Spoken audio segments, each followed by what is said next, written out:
Hey, good morning, everybody. Welcome to the inaugural show of the Colorado Sports Connect Variety Hour. This is going to be a show where anything goes. We're going to talk anything sports. Heck, who knows? There may even be things that we want to talk about that are not sports related. So we'll just see how things go. But welcome to the show. Remember to allow StreamYard to use your Facebook name.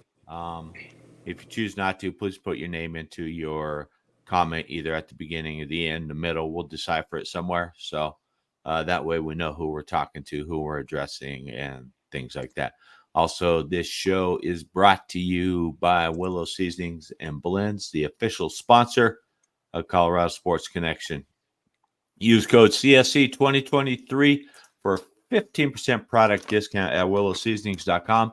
And also, I'm going to hold this up there. Not sure if you guys can really see it. We have some combo packs out right now. They are $26.95 on the website.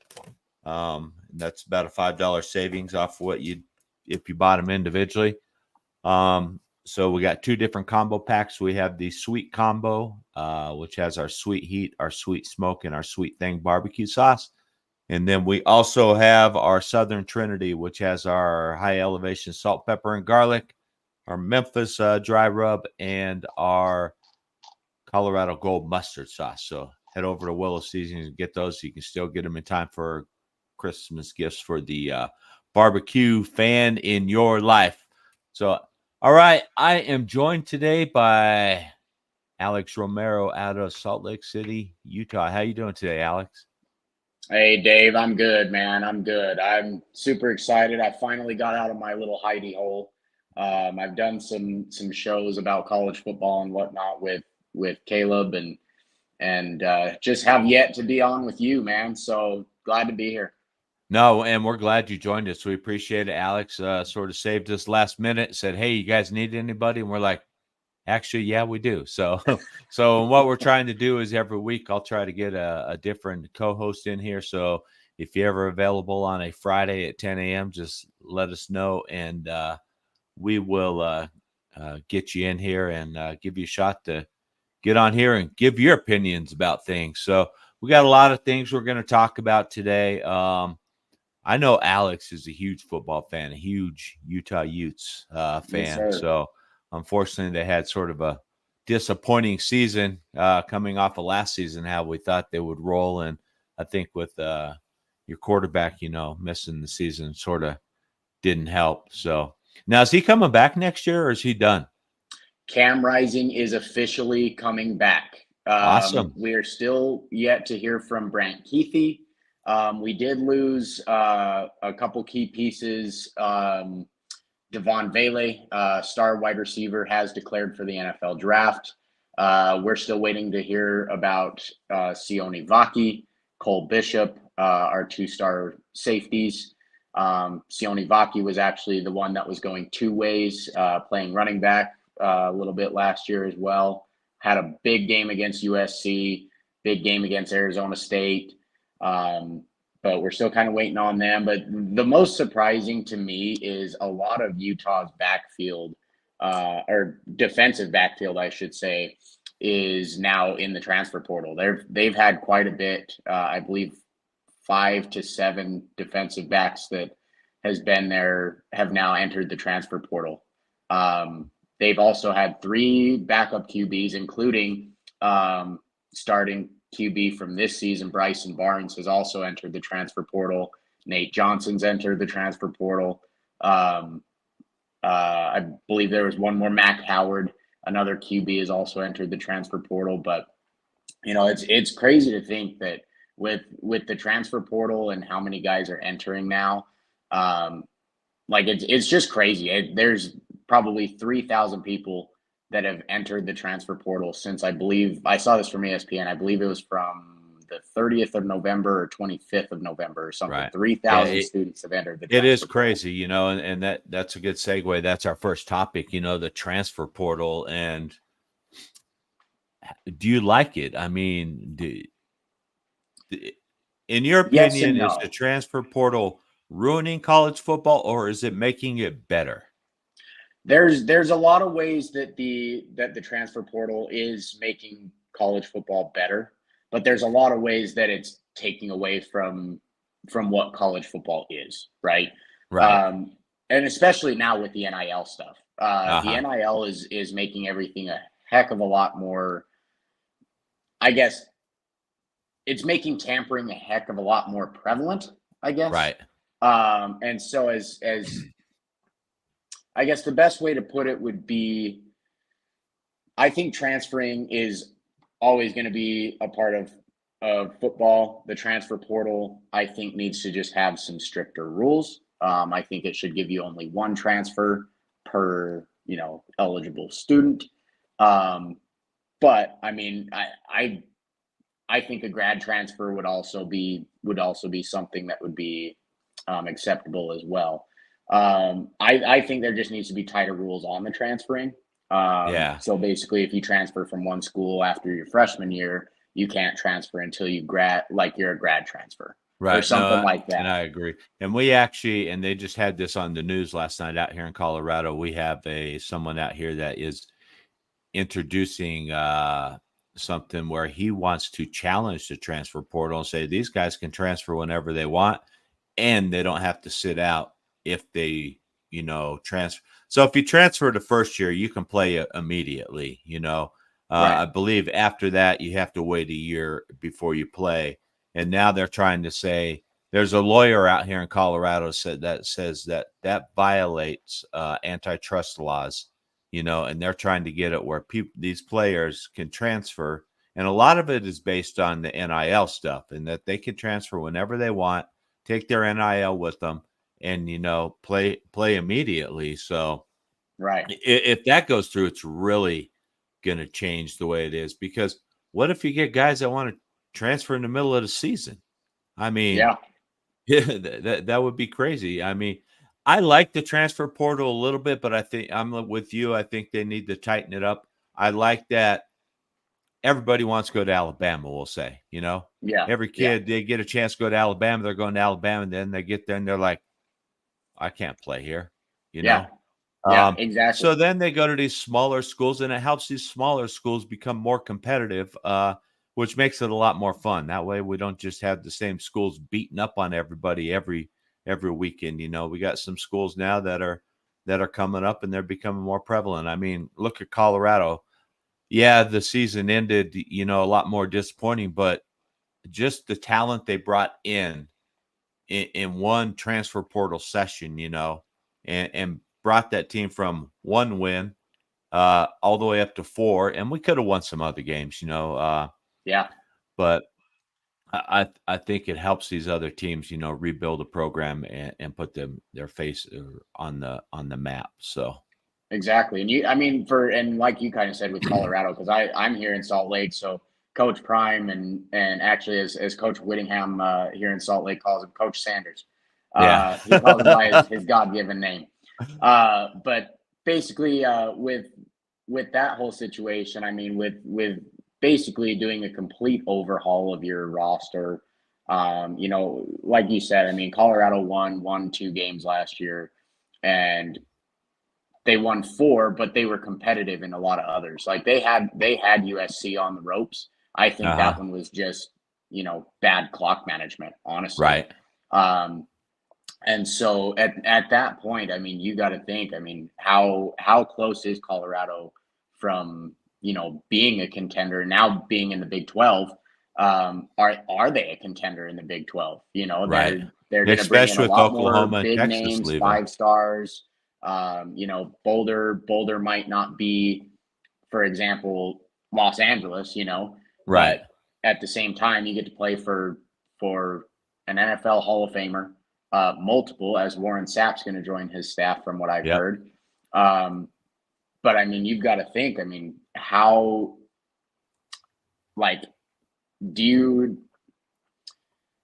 want to go there to win games? Do you want to go there just for a show? Do you want to, what's your end goal? And so Right. like the Colorado Deion Sanders experiment, I think, is working. I think it's just going to take a lot more time than people expect. Right. I think a lot of people expected, oh, well, it's Dion, and okay, we're going to compete for the Pac-12 South title right away, and no, it wasn't going to be that way. When people that had those expectations were just fooling themselves like that, so Right. I think it'll take a while. But I mean, yesterday they landed a verbal commitment from the number one offensive tackle in high school recruit.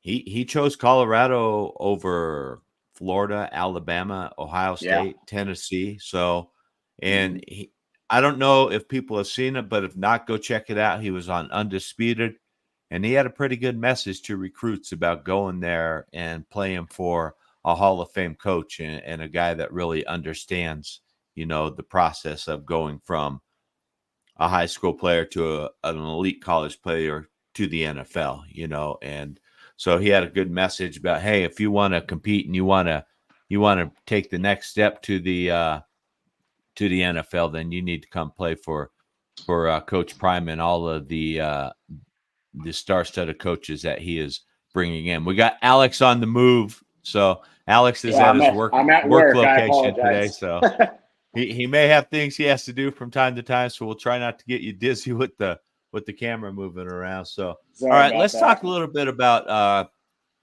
the college football playoff. In your opinion, did Florida State get cheated? The first undefeated conference champion Power 5 team to not get selected to the CFP. Do you think it's fair? I mean, you're looking for the 4 best teams, and with the current system that we have you're looking for the 4 best teams. And with losing Travis Jordan, was Florida State, one of the 4 best teams in your opinion, Alex? And should they have gone? So I'm going to be completely honest with you. I don't think with Jordan Travis out, I don't. Yeah, I said his name backwards. I'm sorry. You know what? I didn't even notice. So, basically, I think with Jordan Travis out, I think Florida State is not one of the best teams in the country, because that QB position matters, man. And it does. And the fact that, in the ACC championship, they still put up 16 to 23 points, somewhere in there. Right. With a third string QB. That's what Utah's done all year. So right. Utah's been on their third, fourth. They even played their 5th string against Colorado, which is kind of funny. But basically with Florida State, though, I mean, Florida State definitely got cheated out of the playoff spot. They're undefeated. They've won with their 3rd string quarterback. Their defense is phenomenal. Their defense is the ones that were keeping them in these games, and as they well do have as the offense. Defense. Exactly, and even after losing Jordan Travis, they kept winning, and that's the crazy part. And that's why I think they did get cheated. I think they deserved a spot in the playoff. I think Alabama should have been the one that was left out.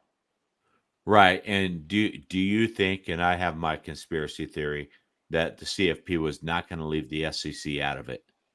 I think that was preconceived as right. As, either way, if Georgia would have beaten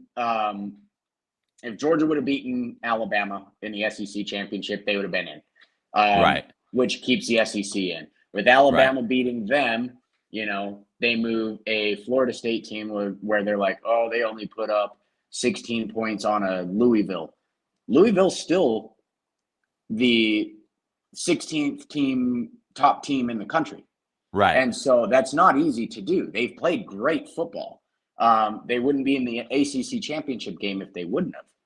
But long story short, I think Florida State got absolutely cheated. And And I I think do I too. think Bama just kind of weaseled their way in there because of the CFP committee wanting to keep the SEC in there. Oh, I agree. I agree. And once they decided we need an SEC school in here, we have to take Texas as well because Texas beat Bama, you know? Yeah.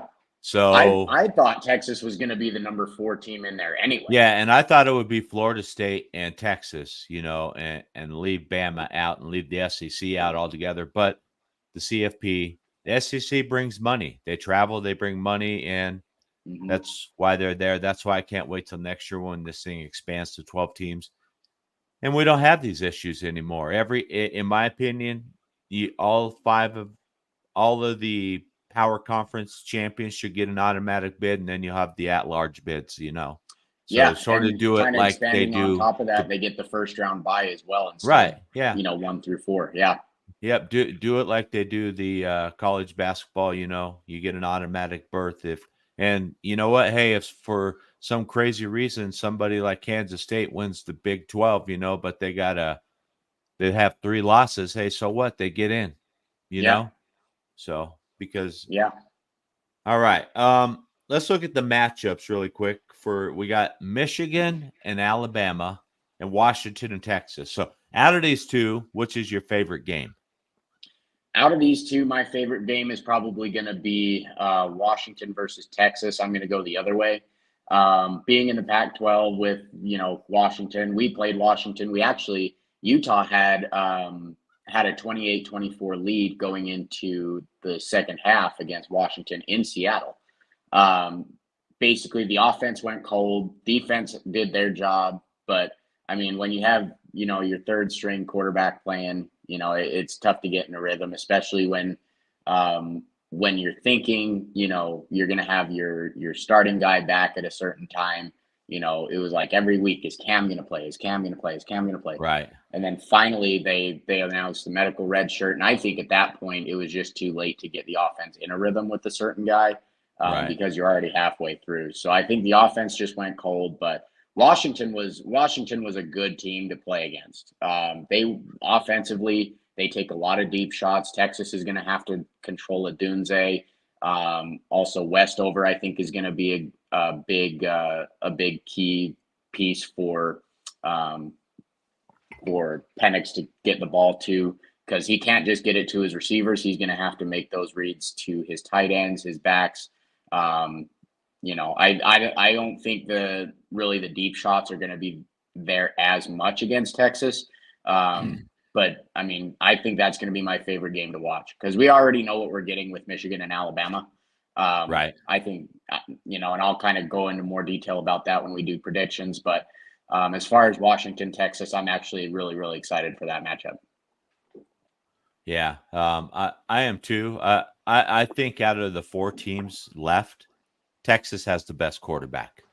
I think so too. I know Penix gets some hype, because what Washington has done, but Ewers is just, I think that guy's above, a level above all the quarterbacks left in the playoffs. So it'll be interesting to see how that game, Michigan, Alabama. Do you think Michigan can beat Alabama?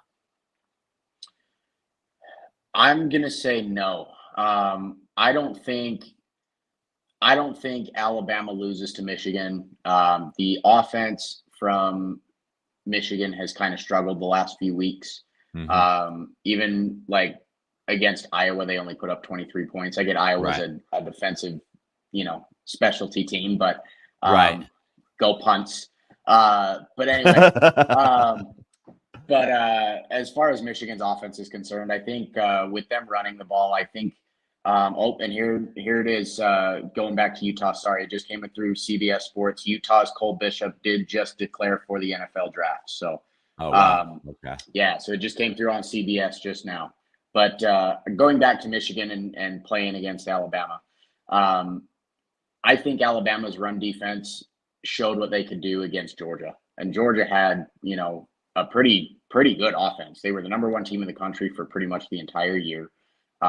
They had a great rushing attack, and basically Alabama shut it down. I mean, they didn't give up hardly at all. So Right. Quorum's going to have a test ahead of him. But they need to get him going to set up, JJ McCarthy and get that offense going Yeah, for them to and have a chance. I think probably the last 3 or 4 weeks, JJ McCarthy's stock has taken a hit. I think so too. Yeah. People were looking at him as the most pro-ready quarterback and things like that, and he got into that tougher part of the Big Ten schedule, and he hasn't been as impressive, Yeah. and it is.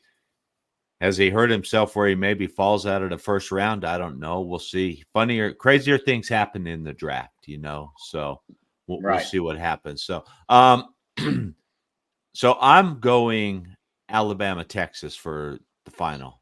I am what's too. your pick? Okay. I am too. That, Yeah, I got I that think, same thing. I want to see the rematch in the national championship. yeah, I do too, and I think that's going to be a good one. And well, you give Nick Saban a long time to prepare, and Yep. he's going to be tough to beat. So He's going to find a way to shut you down. Absolutely. he is. So that'll be a good one. And if I had to make a prediction right now, just my gut feeling would probably be Alabama, just because of Nick Saban, and that Alabama team is so much better now than they were week 1 when they played Texas. I completely agree with you about that. I'm still going to pick Texas. I mean, Texas has played great football. You saw what they did to Oklahoma State. Oklahoma State has kind of had an up and down year. But I mean, even then, I mean, playing Oklahoma, they should have beaten Oklahoma. That was just a heck of a showing by Dylan Gabriel in that game, who's again also in the transfer portal now. But basically, I mean, that was a heck of a showing from Dylan Gabriel in that game. But Yeah. I mean, Texas was in it the whole time. They played really, really good football, and I think honestly, the key for them is going to be shutting down Jalen Milroe, just the same way they did in week 1, like you said. Yep. So, and just a reminder, next Saturday. So this Saturday we have the Army Navy game. And then I believe next Saturday starts college football season, correct? Or bowl season, correct, Alex? Is it I next believe so. Saturday That it sounds starts? about right. That Yeah. sounds about right. So it'll be Who you got, fun. Army Navy? What's that? Army Navy. Who you got? I'm always Navy. I'm retired Navy, so I'll always go Navy. So Hey, you good man, my friend. My family's Marine Corps, so I'm in the same boat. okay, all right. Yeah, some of those people that come out of Annapolis make the fatal mistake of going to the Marines instead of the Navy, but that's all right, man. We won't give them too much of a hard time. So I want to give a shout out to Frank Dominguez over there, giving us a hello and a go Navy. So appreciate that, Frank. Frank is the owner and a huge sponsor of the Colorado. Well, he's the owner of Frank's Barbecue Trading Post up in Loveland, Colorado. Check out his store if you're in Northern Colorado. Also, he is a huge sponsor for the Colorado Bucks Soccer Club. We are scheduled to have a couple gentlemen on later in the show from the Colorado Bucks. So hopefully they got my email with the link. So Matt or Frank, if you could check and make sure that those guys got the link and that they'll be popping in here soon, that would be great. All right, we're going to move off of college football. We're going to talk a little bit of NBA really quick. Alex and I were talking before the show. Neither one of us are huge NBA followers. I get more into it come playoff time. I'm the same And way. I know a lot of people do, just because the season is so long. So with that comment, does the NBA tournament add any excitement? The midseason tournament add any excitement to you? To be honest with you, no. No. For me, it doesn't do anything for me. The in-season tournament, I think, is just you're playing for a trophy that doesn't really matter. Right. And so, I mean, everybody's end goal is to be the best in the NBA at the end of the season. You want to win that trophy at the end, right? You want to bring a championship home to your city. What does that matter if you win an NBA in-season tournament if you don't win the big one at the end? Right. Like, and the one thing, yeah, it does make sense. So I don't like the way it's formatted either, because the games are just Yeah, spread out. Yeah, I mean, if you're going to have this in-season tournament, then have it and just take 2 weeks and block it out, and you have the tournament right there, you know? yeah, And I understand that it's probably going to extend the season, either that or because you're going to have teams that, you know, get knocked out in the first round or whatever, you know, however right, you want to manage it. But right. I just don't like the way it's spread out from like November through middle of December. So Yeah. it's Well, just sort of weird. one thing as well, Dave, and I just kind of had this thought pop into my head, but I mean, what if you replace NBA All-Star Weekend? You still do the skills competitions and stuff, but what if you got rid of the All-Star game itself and just replaced the All-Star game with this in-season tournament? How would you feel about that? Oh, I would like that a lot better. I mean, I think the All-Star game is just it's a joke. And it's like Frank says here, it's like the Pro Bowl, you know, Exactly. or it's just, you know, the in-season tournament now, the way they're running it is just like the Pro Bowl. Get rid of the All-Star game. The All-Star game is, you know, there's no defense, you know, it's just guys running around throwing up three-pointers, you know. Hmm. Um, so get rid of that, you know, Yeah. and have your midseason tournament then, you know, Hmm. and you know, you take it in a single elimination. None of this. You got group play, and then you advance out of group play into, you know, the quarterfinals and stuff. Just single Hmm. elimination tournament and do it. So thank you, Matt. Matt has confirmed that the Colorado Buck Soccer Club players will be on the show here shortly. So Sweet. looking forward to that. So um, I know you live out in Utah. You're more of a Utah Jazz fan. We talked about that a little bit and how you have suffered through that franchise just disintegrating, because that franchise scared me for a while with Rudy Gobert and Hmm. Donovan Mitchell. That was an up and coming team, and I don't know what happened that caused that destruction. Is it just a financial thing, and the owner doesn't want to sink the money into making a championship team? So I hate to say this, but unfortunately, when the Miller family uh, owned the team, that was kind of the case where they didn't want to spend a whole lot of money. They didn't want to, pay free agents. Free agents. Salt Lake isn't really a big free agent destination because there's not and I bring this up because a lot of the players want to have a nightlife to go out to, and Utah doesn't have a whole lot of nightlife outside of downtown, and a lot of the players won't live close really to downtown. They'll kind of live up where up on like the mountain or on the base of the mountain in Cottonwood Heights, which is probably 20-25 minutes away from downtown, and so Yeah. like a lot of guys are going to want something where they're going to be able to go out after the game, stay out, have a good time. Um, and unfortunately, I mean, Salt Lake's not really like that. But as far as the Jazz are concerned, what happened with them is there were conflicts between, actually surprisingly, between Donovan Mitchell and Rudy Gobert, and at the end when they finally got dealt away, they just didn't want to play with each other anymore. And I kind of Right. mentioned to you before the show, um, they basically when they were on, like you said, I mean, they could shut down anybody in the league. They could beat Right. anybody in the league. Yeah. And I mean, it's crazy because they let their personalities get in the middle of what matters most, and that's competing for an NBA championship. Right. And so the fact of the matter is the Jazz had a really, really, really good team. They did. And And they did. They the were pieces, scary and they good. played fun, they played loose, they played, they had fun with it. And that's the biggest thing. My grandmother's probably the biggest Jazz fan I know. Right. And I would call her after Jazz games. I still do. I call her after every Jazz game, I think. And I talk to her. I'm like, what happened tonight? Or, Right. tell me what happened tonight. Because I Yeah. won't watch the game, but I know she does. Right. And she's like, yeah, they're playing fun, they play loose. I love watching this team. And just recently, I mean, with them bringing back Danny Ainge, I mean, they sold off a lot of things. They've gotten a lot of draft picks for the next probably 3 or 4 years. I'm pretty sure they have over 10 first round draft picks Yeah. in the next 3 or 4 years. So it'd be And interesting to so, see I how mean, they build. So, yeah, you know, it's going to be interesting. I'm excited to see this Keontae George. I'm excited to see him kind of grow into a star player role. yeah. I'm glad they kept Jordan Clarkson. Clarkson's an awesome player. He loves it here in Salt Lake as well, which is awesome.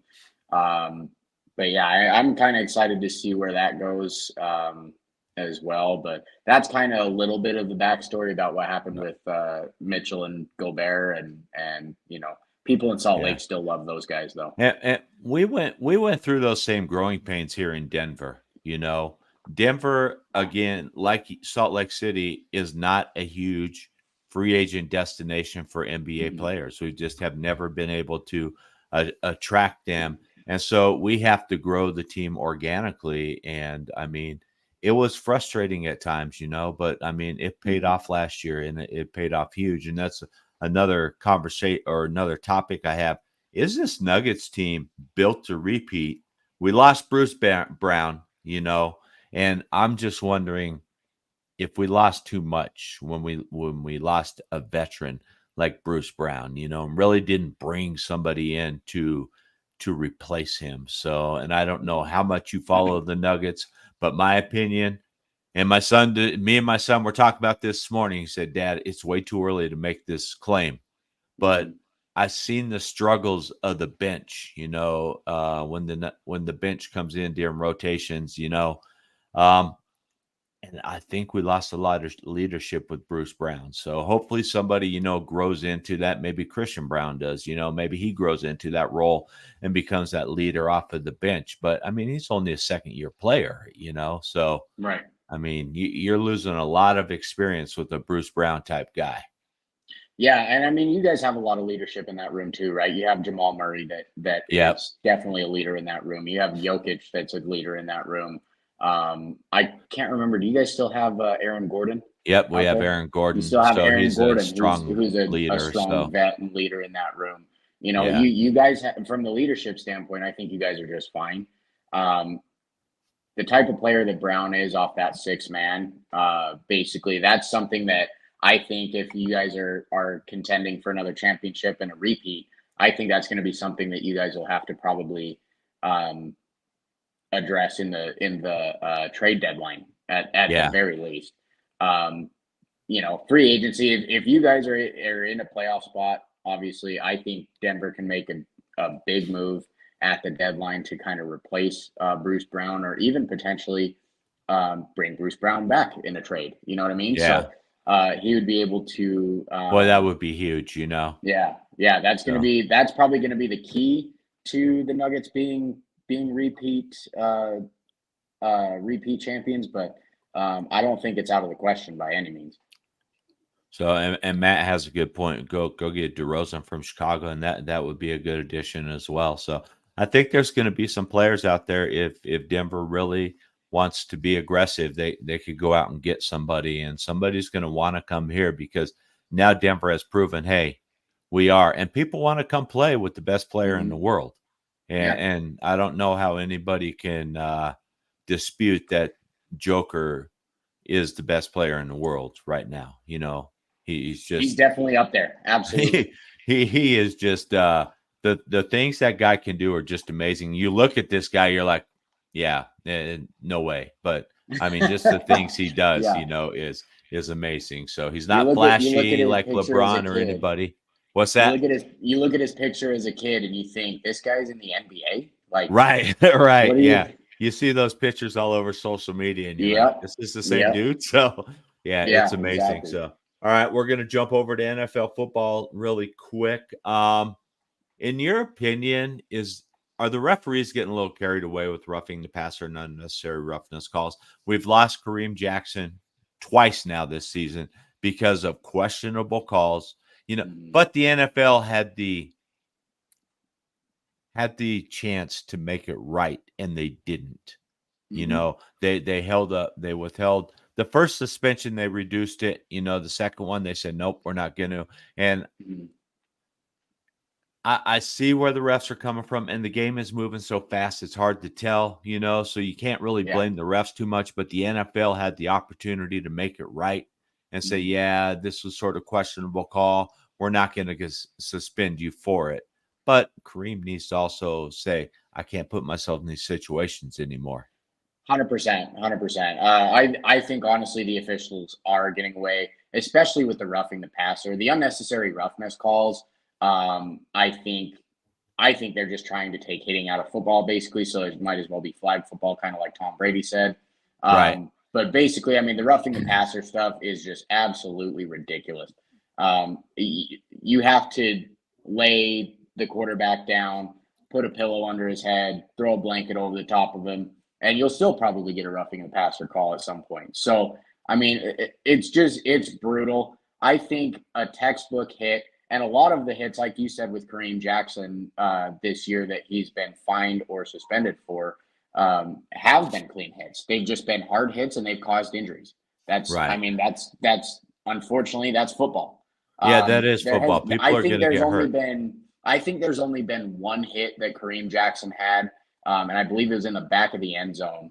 Oh, that was against Um, the Washington against Commanders. exactly. I think Yeah. that's the one hit that I think he should have gotten fined for, and I can definitely see him getting fined for. But all the others have been clean hits. He's Yeah. led with his shoulder. He's not leading with the crown of his helmet. He's not launching into the receiver. He's making a clean hit. It's just the dude hits hard. He He hits hard, does. He's an old school and football player that hits hard, you exactly. know? And I think that's where the NFL is going to lose a lot of fans. Is they're sissifying the league. Right. Quick question, really quick. Do you think Denver, with Sean Payton as the coach, the guy who was involved in Bounty Gate, do you think Denver sort of is being scrutinized a little bit more because of the NFL's opinion of Sean Payton? That's a great question. I think they definitely could be. I think it's more of they're trying to make an example of Kareem Jackson. I think he is just a veteran of the league. I think you kind of talked about this a few weeks ago, but basically with him being a what is it, like 15-year veteran or something like Yep. that, or Yep.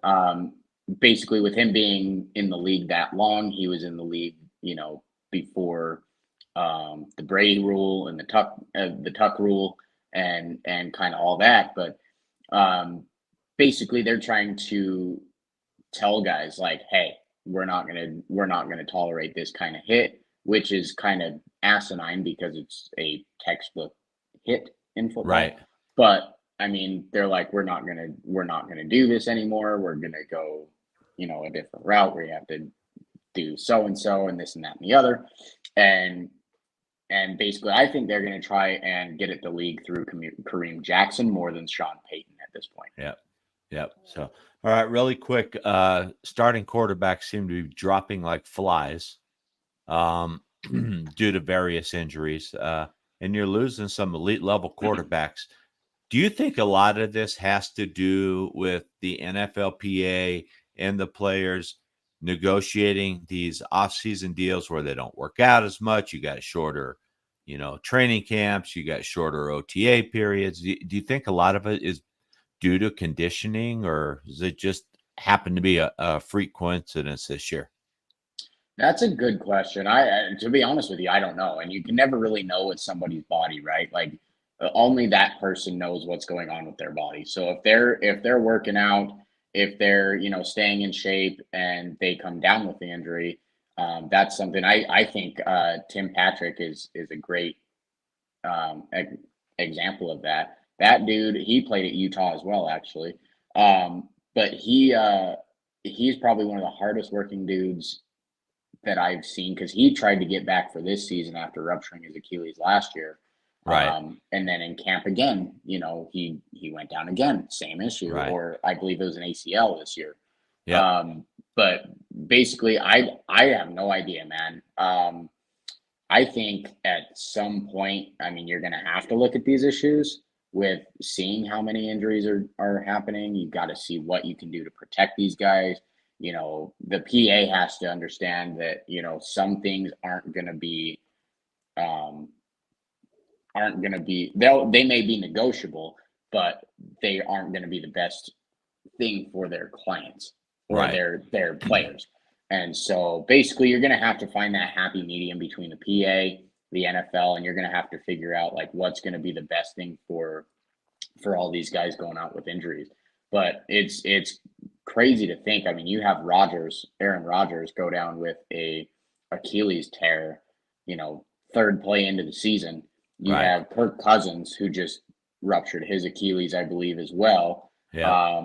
You have all these guys, and a lot of them are ACLs and Achilles, which is nuts. I've never seen so many ACLs and Achilles tears, Yeah, in definitely. recent So, years. Like this yep, this is this is crazy to me to see how all these people are going down like that. it is. Skip on to the Broncos really quick before we move on. We got a couple gentlemen from the Colorado Bucks Soccer Club that we're going to talk to here in a few minutes.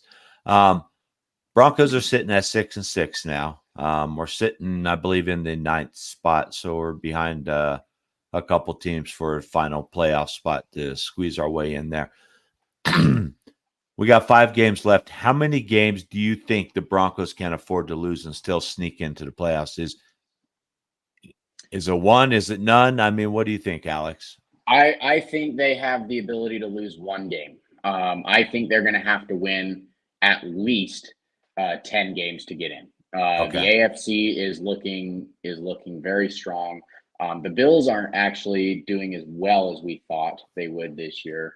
Um, the Browns, I mean, obviously losing Nick Chubb, that was a huge loss for them.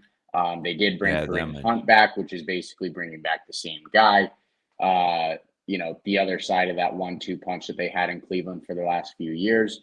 The Vikings losing Kirk Cousins, like we just discussed, bringing in Josh Dobbs. That's a heck of a pickup for them. Dobbs has played pretty good football. The Chiefs are obviously still the Chiefs. yep. I'm glad And we finally snapped that streak of losing to them. yeah, I and could not stand losing to them. Frank even said the Patriots helped us out last night by beating the Steelers, which they did. But now the way Brady Zappi played, it's like maybe this Patriots Mhm. game on Christmas Eve isn't a give me like we think it is. So, I Yeah, mean, and I'm with Matt. I think the Broncos go 3-2. I think we're going to drop 1 or the 2 games to the Chargers, and we will lose at Detroit. So, and I think we're going to miss out on the playoffs. That's where I am. So, and I then could we get definitely in. see that. Yeah, I So, think we still beat the Patriots. I think we do drop the game at the Lions, but I have a good feeling that Denver can win both games against LA. we They can. have to get the run game going, set up the play action with Russ. They honestly they can't play like they did against Houston last week because that No, was horrible. I I agree. like that was absolutely horrible. Yep. They could not execute. Kind of like Sean Payton had said. I mean, he's missing reads down the field that we have probably at least 2-3 more big plays with Judy wide open. Right. Like you got to make that throw. Like Yep. you have to, if you want to call yourself an elite quarterback, you have to um make those reads, and you can't miss those reads. No, you cannot. So, all right, Alex and I will have a lot more to talk about in the Broncos in future episodes of the Variety Hour. We appreciate Alex coming on. Alex, if you want to stick around, we got 2 gentlemen from the Colorado Bucks Soccer Club. We got Josh Thompson and Mario Leon coming on. Mario, Josh, how you guys doing today? Doing well. How are you doing? I am doing great. Hello.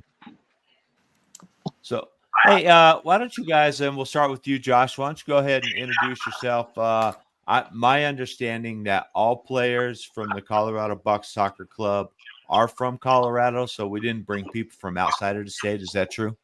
Yes, sir. That is Okay. true. We're all local players, so local team, and we're excited to get going. With that being said, my name is Josh Thompson. I'm a midfielder for the team. I played college soccer out in Chicago for 4 years, and I have some experience playing in the NPSL in Minnesota, and then I played a year out over in Germany last year. So I'm excited to be back in Colorado finally after Oh, being wow. gone for a few years, and excited to get going with this team. Okay. And Mario, how about yourself? To get started, my name is Mario Leon, and I Colorado native. I've been here pretty much my entire life. Like to consider myself a native. I was born out in Mexico, but you're super young. And during the summer, I play USL 2, and I'm currently with the Cox playing outside. And then this is also my first year playing indoor soccer. So we'll see. Okay. Super excited to get the season going, and we'll see how it goes. Okay. Now, Josh, is this your first year as well playing indoor soccer? I played indoor in Chicago while I was in Chicago. Oh, okay. So I have some experience playing indoor. Okay. Just And, a and season. I'm going to confess right now, guys, my soccer knowledge comes from Ted Lasso. So Yeah. That's a good show. man. The It's a good best, show. the best thing I can do. I play hockey, man. So we warming up. I played low level semi pro hockey in the Mountain West Hockey Leagues, the Black Diamond Hockey League. Shout out the Rock Springs Roughnecks in Rock Springs, Wyoming. But basically, I don't have a whole lot of knowledge of soccer other than playing suey before a hockey game. So Sure. I guess my question to you guys, I mean, what's kind of a two-parter. So how many, because there's 11 men on the field, I believe, in full field soccer, right? Yes, sir. So how many men are on the field in your major league indoor, as well as what are some of the main differences between indoor as well as or from full field soccer? Sure. So indoor soccer is essentially hockey with a soccer ball. It's 5v5 plus a goalkeeper. We follow pretty similar rules to hockey. Our offside rule is a 3-line rule. So if you play a pass past the 3 lines, that'd be considered offsides. We play penalties, so you have like a 2-minute power play for either 6 fouls or what was considered a blue card. If it's like a rough foul, that's up to the referee's discretion. I don't know, Mario, if you have anything further you want to. Yeah, if anything, it's a lot closer related to hockey than actually like full 11v11, if anything. And I guess playing wise, correlation is very, very different. I mean, you can't get caught flat-footed or not watching your defender. It's a lot quicker pace, and from what we've heard from the veterans on our side, teams will take advantage of that. And it's so much quicker, faster pace. It'll be a lot sharper on the ball. And other than that, the aspects of it are pretty good. I mean, you have a wall, so it's very, very different from the 11s, but I think it's a good pace and it's a new experience. So now is the goal the same distance or is it smaller? We have a smaller goal. I believe the goal is slightly smaller, and then there are no out of bounds, so that's very different from 11s. And then when you see full field soccer, it's more like zonal marking, but in indoor soccer, it's really man-to-man marking. So it's a lot quicker pace. It's more exciting to watch for people that haven't watched soccer before. And I think it'll be good to get the community out there. And I'm looking forward to it. And we got it scrolling along the bottom. Your first game is December 16th at the Foothills Fieldhouse, correct? Yes, in Littleton, Colorado. yes. December 16th against the Omaha Kings. I've already purchased my ticket, so you guys can go over to the Colorado Bucks website and purchase your tickets. They got a family pack of 4 for $35. So it's not a lot of money to get in there. So get out and support these guys, and let's have a little fun with this. I remember growing up, I went and watched a indoor soccer league when I believe they were the Denver Dynamite. I can't remember. It was like back in the 80s. That's how old I am. So, but we did have an indoor soccer league team back then that they used to play at McNichols Arena, which was fun to watch. So I'm looking forward to seeing this. How many games do you guys play a season, Mario? I believe we have. I'm not sure. I think we might have 10 games this season. Okay. Josh, is And that correct? It's 10 or 12. I think we Okay. have 6 10 or home 12. games. And then do you guys play once a week or usually just on the Saturday or whatever? They're actually very spread out. The games are very spread out, Oh, are they? and we have a couple of weeks where we do travel and go back-to-back games. So it'll be a Oh, Saturday okay. game and then a Sunday game, or a Oh, Friday wow. game and then a Saturday game. Oh, okay. Yeah. All right. Awesome. Where So where do you guys go on the road at this season? We are on the road, and we're on the road for pretty much every team home and team away. But every team away is Omaha, Nebraska, Cleveland. I believe. Let me look at the schedule. I know we go to Chicago, Cleveland, Lima, Ohio, and Grand Rapids. Chicago, and then Lima as well. yeah, so you guys are getting around. So it's not just regionalized, it's Yeah. sort of spread out. So that's pretty cool. So how I got one question. I apologize, Dave. I didn't Go mean ahead. to interrupt you. So like you guys said, it's kind of more similar to hockey than full field soccer. From what Dave's told me about it a little bit as well, you guys do in play line changes basically, same as hockey, obviously. So how long do you guys normally stay on the field for before you'll change for another person? In hockey, normally at the higher levels, you're on the ice for about 30 to 45 seconds, just going balls to the wall, and then you'll hop off and rest up, get out there for another 30, 45 seconds. What's the time looking like for a line change in indoor soccer? I'd say anywhere from like 60 seconds to 2 minutes. It's kind of, you don't want to change when you're on defense because you don't want to lose your mark. So you kind of got to get to a place where you have possession of the ball. So it can range anywhere from 60 seconds to 120 seconds. But yeah, Wow. similar to that higher level hockey. Like when you're playing a 90-minute game, the subs aren't on the fly like when you're playing full field. So you kind of conserve your energy and you got to make it that full 90 minutes. But in indoor, you go like you said, you're just going hard for a minute or two and then hopping off. Right. So Mario, you've played full field hockey before, right?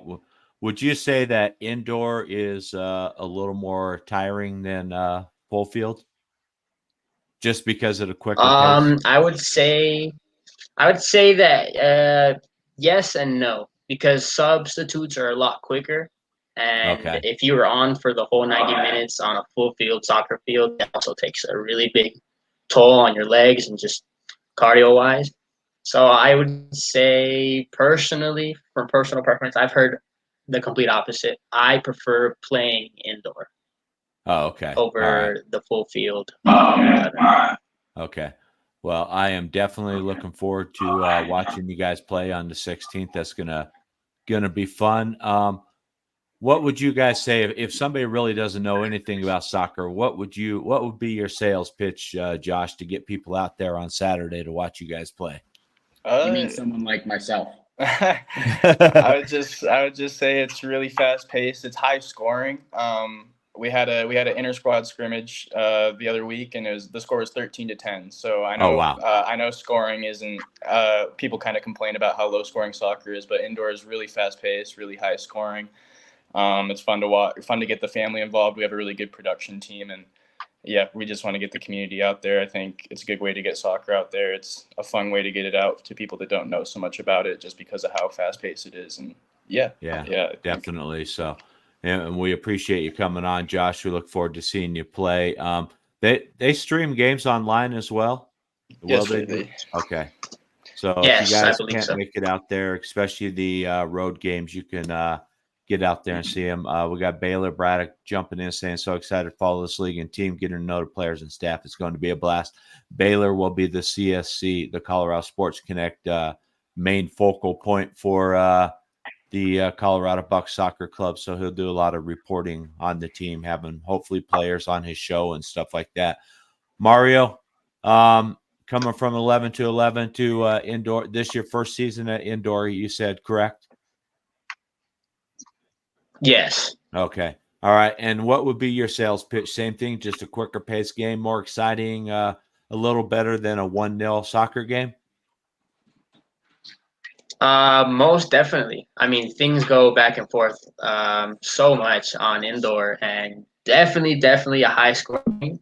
I mean, goals are exciting. Get the crowd going. Um, Fouls happen relatively quickly. I'd say that it's definitely much more exciting to watch than an 11v11. Okay. All right, everybody. One, we want to thank you, Josh and Mario. Thank you guys for coming on today. We appreciate it. Hey, everybody, get over to the Colorado Bucks website, get yourself some tickets, and head out and support these guys, and let's build up this team. Any parting shots from Josh and Mario? I'll try and I'm in Salt Lake City, so I'm nowhere close to Littleton, unfortunately. So you guys send me a link, man. I'll try and catch you guys on the stream. So yeah, definitely. We're excited to see you guys out there. All right. Well, thank you guys. I appreciate you guys coming on the show, and hopefully we can have you guys back after your first victory. Cool. Thank you so much. Thank you for your time. All right. Thanks, guys. Have a good one, guys. Good luck this season. Too. All right. Thanks to the Colorado Bucks for getting a couple players on here. I think this will be a continuing thing on the Colorado Sports Connection. Like I said, Baylor is going to be doing some Colorado Bucks coverage for Colorado Sports Connect, and hopefully having more players, owners, things like that on just to talk more about the indoor soccer. Because I watch soccer sometimes, you'll turn on a Premier League match, and sometimes it's good sleeping TV. So, honestly. So, all right. Hey, Alex, I really want to thank you for joining us today. It's been a blast. Alex Romero from Salt Lake City, Utah. Hopefully we'll see more of him. And he's really astute on the college football game. So if you guys ever want to talk college football, just chat him up in the Colorado sports community. Excuse me, chat room. So, all right, guys. Well, all right. Great show. Thanks for joining us. And we'll be back next Friday. Hope to see you all here again, and hope you guys like the new format of the Variety Hour. Thanks a lot. Have a great day and a great weekend. And go Broncos. Go Broncos and go Utes.